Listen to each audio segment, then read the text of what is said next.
नमस्कार दोस्तों, आप सभी लोगों का हमारे YouTube चैनल पर बहुत बहुत स्वागत है। आज मैं अपने चैनल के माध्यम से बहुत ही प्यारा सा कजरी गीत सुना रहा हूँ। यदि आप लोगों को मेरा गीत अच्छा लगे तो आप लोग मेरे चैनल को लाइक करें, सब्सक्राइब करें। धन्यवाद। चारि कदम घाटी जात्यु गंगा मैया, बेटी मोरी ससुरे बाटी नीना। चारि कदम घाटी जात्यु गंगा मैया, बेटी मोरी ससुरे बाटी नीना। आंगन बैठी उनकर मैया, रोमई रोमई भरी भरी अखियाना। आंगन बैठी उनकर मैया, रोमई रोमई भरी भरी अखियाना। हो रोमई भरी भरी अखियाना। के करे खातिर बनाई गुड़िया, बेटी मोरी ससुरे बाटी नीना। के करे खातिर बनाई गुड़िया, बेटी मोरी ससुरे बाटी नीना। चारि कदम घाटी जात्यु गंगा मैया, बेटी मोरी ससुरे बाटी नीना। चारि कदम घाटी जात्यु गंगा मैया, बेटी मोरी ससुरे बाटी नीना। दुआरे बैठी उनकर पापा, रोमई रोमई भरी भरी अखियाना।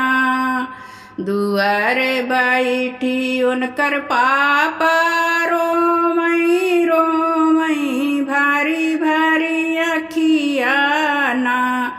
हो रोमई भरी भरी अखियाना। के करे खातिर डारी झूलनवा, बेटी मोरी ससुरे बाटी नीना। के करे खातिर डारी झूलनवा, बेटी मोरी ससुरे बाटी नीना। चारि कदम घाटी जात्यु गंगा मैया, बेटी मोरी ससुरे बाटी नीना। चारि कदम घाटी जात्यु गंगा मैया, बेटी मोरी ससुरे बाटी नीना।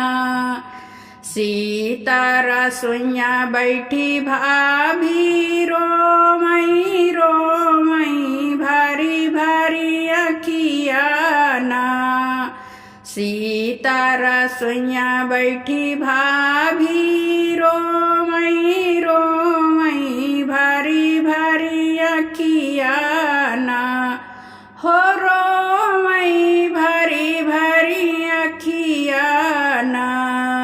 के करे खातिर बनाई भोजनवा, ननदी मोरी ससुरे बाटी नीना।